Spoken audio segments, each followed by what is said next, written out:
السلام عليكم ورحمة الله وبركاته. أهلا بيكم في الفيديو السادس معانا في إزاي تتدرب في الصيدلية بخطوة بخطوة من الصفر معانا. لا حقيقة أصلا أول حقيقة أول مش مين هذا خلاص أصلا بالحقيقة في سنين. اتفضل. إن شاء الله باقي لنا فيديوهين ونخلص المسكنات خالص إن شاء الله، وهنتكلم عن حاجة تانية هقول لكم عليها بإذن الله في وقتها. اتكلمنا في الفيديوهين اللي قبل كده عن حاجة اسمها الأسيتيك أسيد ديريفاتيفز، وعرفنا إنها شغالة على النون سيلكتيف كوكس انهبيتور، وقلنا إن في كوكس 1 كوكس 2 وكوكس 3. هنتكلم عليهم كمان شوية، بس تعالوا نتكلم عن آخر مادة فعالة معانا اسمها ايتودولاك. تمام. الاسم التجاري بتاعها حاجه اسمها الايتودين. طيب الجرعه القصوى ليها او الماكسيمم دوز بتاعتها كام؟ 1000 مللي جرام. طيب التركيز اللي معانا كام في الايتودين؟ التركيز بتاعها 300 مللي جرام. يبقى اقدر اخد قد ايه؟ اقدر اخد لغايه حوالي 3 اقراص في اليوم. ومعانا برضو الماده الفعاله او الماده التجاريه الثانيه، حاجه برضو بنفس الاسم بتاع الماده الفعاله اللي هو الايتودولاك، والتركيز بتاعها مختلف شويه، التركيز بتاعها 600 مللي جرام. طيب دي بتستخدم في ايه؟ تستخدم في حاله البين، في حاله الالم لو معايا الم كحاجه مسكن، تستخدم في الانفلاميشن في الالتهابات، تستخدم كمان ممكن استخدمها في حاله الايه كحاجه انتي بايريتك كحاجه خافضه للحراره. وده كده يعتبر خلصنا الاسيتيك اسيد ديريفاتيفز. هو انت قلت ايه انت ولا عملت ايه انت ولا انت قلت ايه ولا عملوا لك ايه انت؟ قاعد تقول الكلام اللي احنا مش عارفين نقوله كده ولا؟ تعالوا بقى نخش على تاني عيله مهمه معانا، عيله الانوليك اسيد ديريفاتيفز. انوليك اسيد ديريفاتيفز شغاله على كوكس 2 اكتر من كوكس 1. طيب ايه كوكس 2 بقى وايه كوكس 1؟ زي ما قلنا قبل كده ان كوكس 1 ديت بتعمل لي ايه؟ بتعمل لي بليتلت اجريجيشن، هي المسؤوله عن تجلط الصفائح الدمويه معايا. ومعانا برضو الكوكس 1 زي ما قلنا بتشتغل في الاستومك، بتعمل ايه؟ بتعمل لي بروتكشن لجدار المعده، وبالتالي انا لو اديت اي حاجه انهبيتور للكوكس 1 دي هتاثر لي على جدار المعده زي ما قلنا، وممكن تعمل لي قرحه في المعده. دي حاجات استنتاجيه كده المفروض حضرتك تستنتج معايا فيها. ثالث حاجه معايا شغاله في الكدني، بتعمل لي او بتزود لي الجلوميرولار فلتريشن ريت، دي مهمه جدا في الكليه، بتزود لي معدل الفلتره عشان ما يحصلش اي مشكله معايا في الكليه. طيب الكوكس 2 بقى شغال على ايه؟ الكوكس 2 شغاله على الكدني برضو، بتزود لي الجلوميرولار فلتريشن ريت.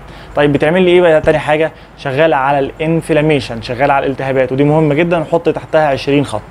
طيب تالت حاجه معايا شغاله برضو او المسؤوله عن البين، عن الالم، وخاصة في البريفرال في المناطق الطرفية دي هي المسؤولة عن الألم معايا، ودي خلي بالك النقطة دي مهمة هنتكلم عليها دلوقتي. طيب كوكس 3 بقى ايه؟ كوكس 3 شغال برضو على البين، بس شغال في المركز الايه؟ السنترال معايا. وكمان الكوكس 3 بيقول ان له دور فعال في حالة الفيفر، لما حضرتك يحصل لك حمى، سواء كان بقى حمى تيفودية او ايا كان ايه هي الحمى اللي بيسبب لك ارتفاع درجة الحرارة معاك، هي الكوكس 3. طيب قلنا بقى نرجع تاني لموضوعنا، الانوليك اسيد ديريفاتيفز شغال على مين؟ على كوكس 2 اكتر من كوكس 1. طيب تستنتج ايه من الكلام ده كله؟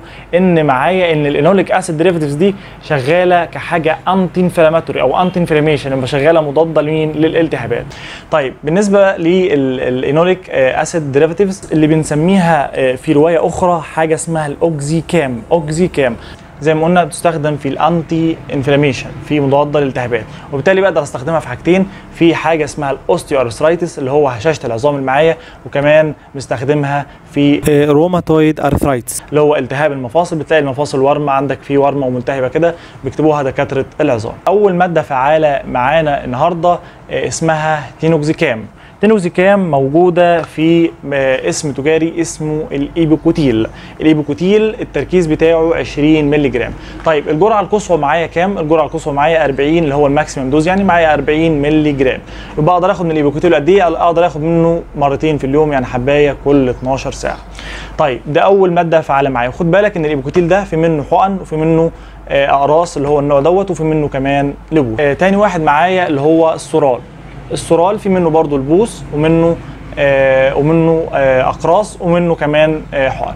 طيب السورال التركيز بتاعه 20 مللي جرام، يبقى اقدر اخد برضو حبايتين في اليوم. وادي ادي الكبسوله اهوت، وادي اللبوس اللي معايا. يبقى انا كده معايا التينوكزيكام، المواد او الاسماء التجاريه بتاعته. التينوكزيكام بقى مشكلته في ايه؟ ان انا مش هقدر استخدمه في حاله لا الحمل ولا حاله الرضاعه، يبقى بنسميها في الفارماكولوجي حاجه اسمها كاتيجوري زد. ايه كاتيجوري زد ده؟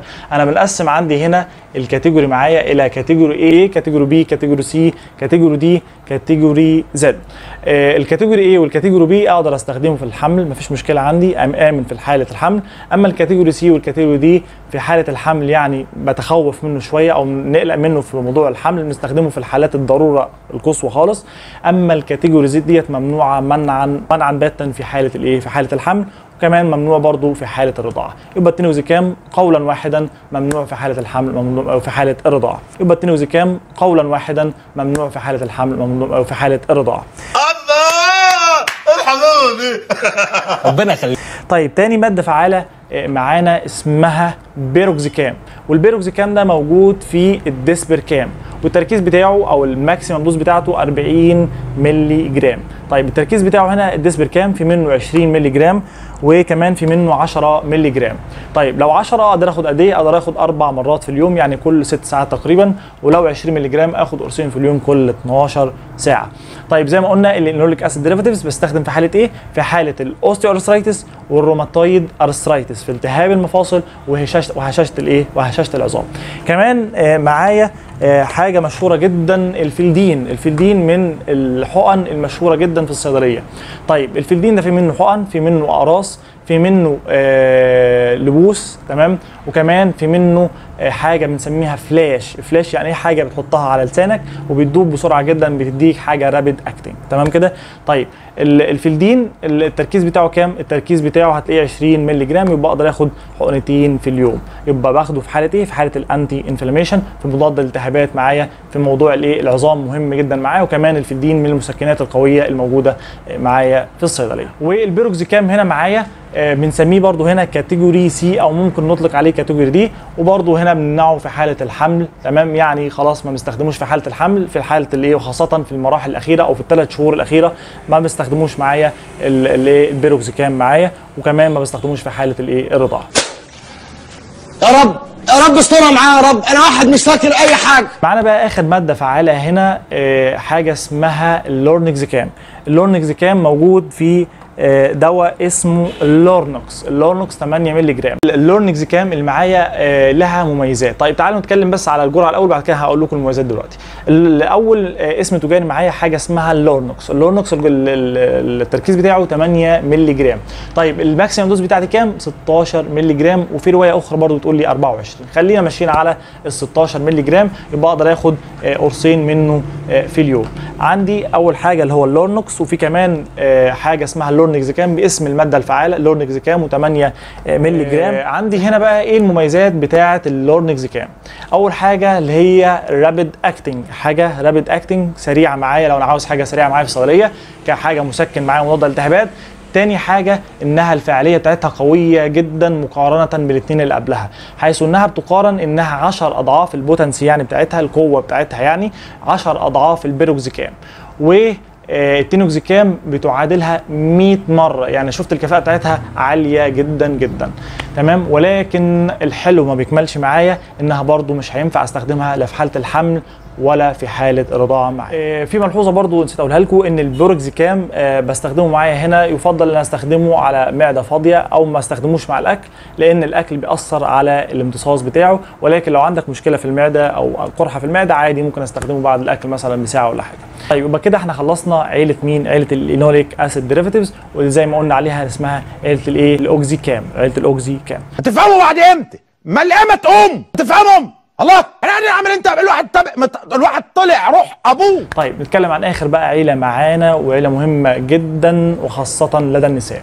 عيله اسمها ايه؟ عيله اسمها الفيناميك اسيد ديريفاتيفز. الفيناميك اسيد ديريفاتيفز الماده الفعاله فيها اسمها الميفيناميك اسيد. طيب العيله دي بنستخدمها في ايه بقى؟ او شغلها ايه؟ او الميكانيزم اوف اكشن بتاعها ايه؟ الشغل بتاعها على ايه؟ شغاله على انتي بروستاجلاندين، انتي بروستاجلاندين او بروستاجلاندين انتاجونست. طيب ايه البروستاجلاندين ده؟ عندي الكوكس 2 لما يشتغل بيطلع لي ماده اسمها البروستاجلاندين. البروستاجلاندين دي هي اللي بتعمل لي البين معايا وبتسبب لي الالم معايا وبتسبب لي انفلاميشن كمان، وكمان مسؤوله عن وظائف الكليه اللي شغاله معايا. وكمان بقى الحته المهمه اللي انا عاوزها واللي انا محتاجها هنا، انها بتعمل لي يوتيرس يوترس كونتراكشن. يوترس كونتراكشن بتساعد على انقباض عضلات الرحم، وبالتالي اثناء فتره الدوره الشهريه بتلاقي عضلات الرحم بتنقبض، وبالتالي انا لما ادي لي حاجه او ادي حاجه توقف الانقباض دي هتلاقي البنات او النساء اللي معايا بيحسوا باريحيه معايا. يبقى عيله الفيناميك اسيد ديريفاتيفز بستخدمها في حاجتين. اول حاجه بستخدمها في علاج الميجرين اتاك اللي هو الصداع النصفي، مهمه برضو قويه معايا. تاني حاجه والاهم بقى بستخدمها في حاجه اسمها الديسمنوريا اللي هو علاج الام الدوره الشهريه او علاج الام الطمس، دوره الطمس عند النساء. وبالتالي انا هدي ايه بقى هنا الماده التجاريه والاسم التجاري حاجه اسمها بونستان فورت. دي ماده فعاله قويه جدا كمسكن قوي لدى النساء اثناء الدوره الشهريه. طيب التركيز بتاعه كام؟ الجرعه القصوى اللي معايا 1500 مللي جرام. طيب البونستان فورت ده تركيزه كام؟ تركيزه 500 مللي جرام. طيب 500 اقدر اخد قد ايه في اليوم؟ اقدر اخد 3 اقراص في اليوم او 3 مرات في اليوم كحد اقصى معايا. وديت من اهم الادويه الموجوده. لو واحده دخلت لك الصيدليه وقالت لك انا عندي تعب او الم اثناء الدوره الشهريه، عاوزه دواء فعال او حاجه كمسكن معايا تريحني اثناء الدوره الشهريه، هتدي لها بكل بساطه خالص البونستان فور. كان معايا ماده فعاله اسمها او الاسم التجاري اسمه ميفينام، من الاسم بتاعه اللي هو ميفيناميك اسيد. ميفينام برضو التركيز بتاعه 500 مللي جرام. ومعايا حاجه اسمها بونوفورت برضو التركيز بتاعه 500 مللي جرام. دي كلها بدائل للبونستان فورت، وده اقوى حاجه معايا موجوده في الميفيناميك اسيد. مش تفسر انت بتقول لي ايه؟ وبكده نكون خلصنا الحاجه النون سيلكتيف او الحاجات النون سيلكتيف كلها معايا. هنتكلم ان شاء الله المره الجايه على حاجه بقى سيلكتيف لكوكس 2 مهمه جدا بقى محتاجه تركيز شديد. تابعوا معانا ان شاء الله في الفيديوهات اللي جايه، فاضل لنا فيديوهين ونخلص مسكنات. نشوفكم ان شاء الله في الفيديو اللي جاي، وما تنسوش تشتركوا في القناه عشان تتابعوا معانا الفيديوهات القادمه باذن الله. نشوفكم على خير، والسلام عليكم ورحمه الله وبركاته.